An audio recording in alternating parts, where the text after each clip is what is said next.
sa isang kadete na nagagraduate sa PMA dahil nga abay sila, ibang pinupuhunan nila para sa bayan. Ha? Buhay ang kanilang pinupuhunan para sa bayan. Ano ba naman nga naman ang relo, no? Kapalit ng buhay ng mga PMAers. No? Pero ayan mo, no? Talagang inisa-isa nila. Puro un. Unbecoming. Ano pa ba yung mga sinabi nila?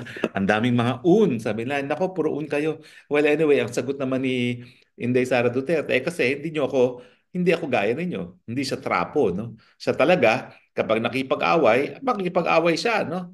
Pero ang hindi niya gusto nga yung mga nasa administrasyon ngayon, yung mga loyalista ni PBBM at mga dilawan, kung grabe mang mambato sa kanya, pero kapag kumagat naman si Inday Sara at talagang tatanggapin ng hamong makipag-away, abay, nagagalit. At ngayon, ang tinatawag nga Brenda daw ang ating VP Sara. O anong tuloy na nangyari? Na matagal nang nalibing sana yung issue ng pa-drug test ni PBBM. Pero dahil tinawag nila na mentally unstable at dapat magkaroon ng psychiatric assessment ang BP Sara, anong ginawa ni BP Sara? Tinanggap! At ngayon, PBBM, dahil sarili mo mga kakampi, pati na yung iyong anak at pamangkin ay nagreklamo tungkol sa mental state ng ating VP, kinakailangan tanggapin mo na ang hamon ni VP Sara at sabay na kayo na hindi lang magpa-drug test, magpa-neuropsychiatric exam pa. Aba, importante yan, ha? May duda na nga sa pag-iisip ng presidente. Ngayon, babatuhin pa ang VP Sara. Abay, baka maging presidente niyan ay si Chis Escudero. Ano ba yan? So, kampante naman ako para sa ikabubuti ng bayan. Nako, sigurado ako si PBBM dahil hindi siya bangag ay tatanggapin ng hamon na magpapa-hair follicle test na kasabay pa ni Inday Sara Duterte. Aba, sa Inday Sara ha, hindi lang hair follicle test ang tinanggap ha, pati pa yung neuropsychiatric exam. At hamon din niya yan sa mga young guns. Pwede ba, wag na nating tawagang kung ano-anong mga young guns yan. Young goons! Dahil ang mga goons, talagang alam natin kung ano nagpapaandar sa kanila. Ako dyan po sa kamera. Kadatungan ang nagpapaandar sa lahat dyan sa kamera. Kaya nga po ako ngayon nag-iisip Bagamat ako po'y abogado at talagang nakikita ko kung ano ang teorya sa pagkakaroon ng isang legislatura na gumagawa ng pulisiya, ang problema po ngayon talaga, ang Kongreso ngayon, ang pugad ng korupsyon. Tingin ko, bago natin mapapalakas ang iba pang institusyon natin sa ating demokrasya, kinakailangan buwagin muna itong Kongreso dahil masyado na po talaga ang naging problema sa korupsyon dyan.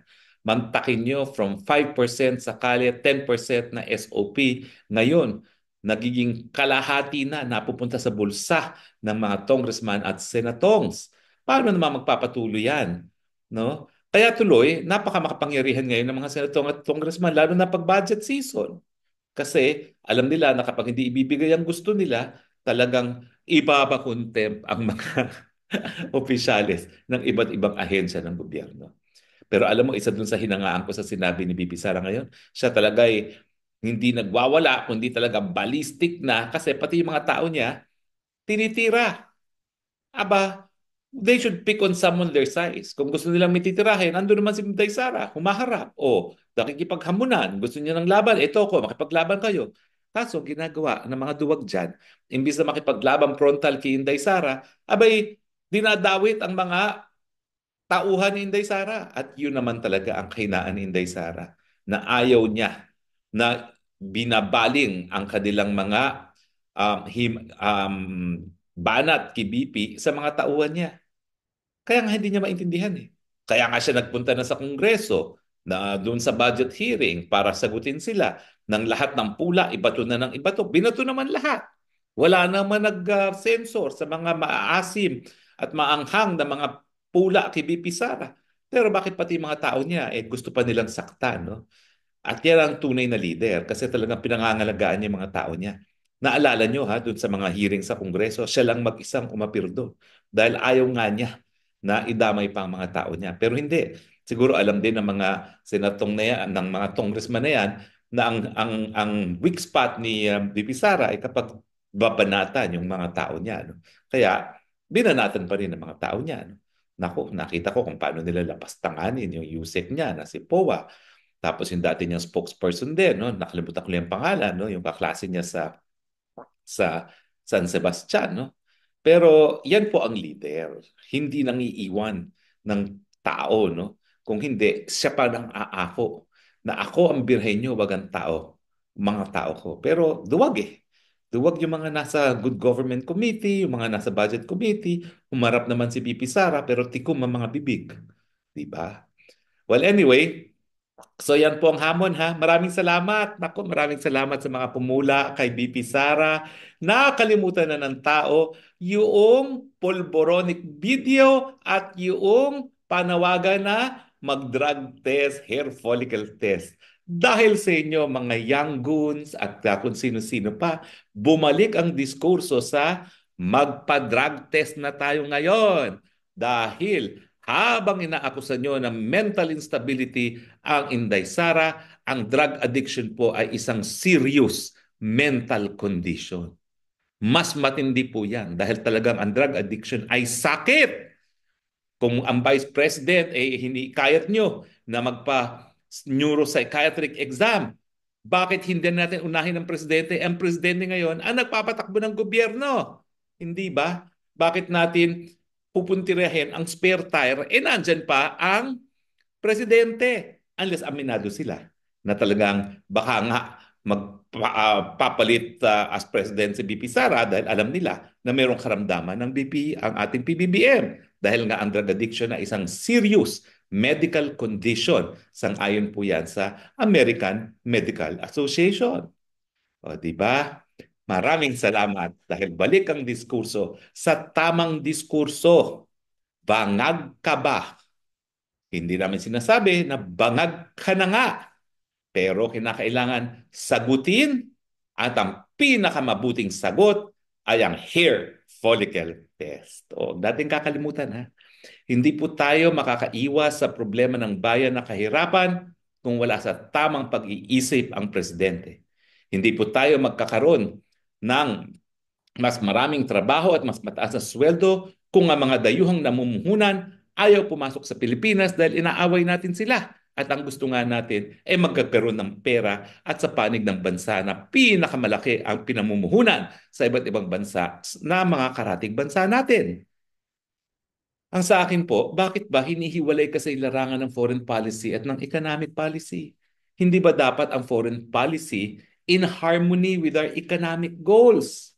Kung gusto natin na mas maraming mga trabaho, kinakailangan mas maraming nangangapital. Ibig sabihin, yung ating foreign policy, iniingganyo natin yung mga tried and tested na nag invest na maging matalik na kaibigan imbis na maging kaaway. Pero ngayon po, tinuturing natin kaaway yung number one na nagbibigay ng foreign capital sa mga karatig bansa natin. Kaya nga po kung napansin nyo sa ASEAN, ha, Pilipinas lang ang naglabas ng issue ng ASEAN. Lahat ng ibang bansa sa ASEAN, tikom. Lahat sila minamabuti na palakasin ang kanilang relasyon sa China. Ang Pilipinas lang po ang sintunado. Dahil nga po itinanim sa ating mga isipan na mga Amerikano ang magsasalba sa atin sa kahirapan. Pero nasaan po? 2 billion ang ininvest nila sa Malaysia lately, no? Billion-billion ang ininvest nila sa iba't ibang bansa ng Southeast Asia except the Philippines na nagpagamit ng teritoryo para maging base militar nila. Bakit tayo pumapayag na ganyan?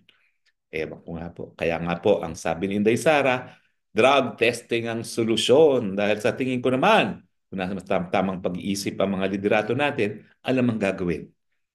Alam na kinakailangan in sync ang ating foreign policy sa ating economic development goals.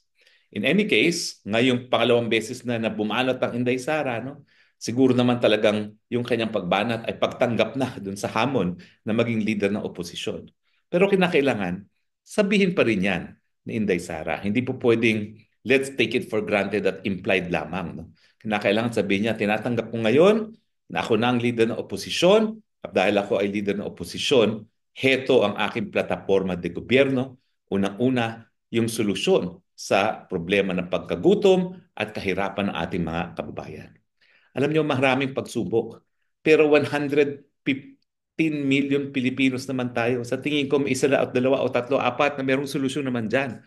Ang importante lang, pangalagaan natin yung malayang pag-iisip, malayang pananalita, dahil habang nagsasalita ang taong bayan, baka sila na nagsasabi kung ano yung solusyon sa ating mga problema. Yan naman po talagang dahilan kung bakit meron tayong karapatan at kalayaan ng malayang pananalita.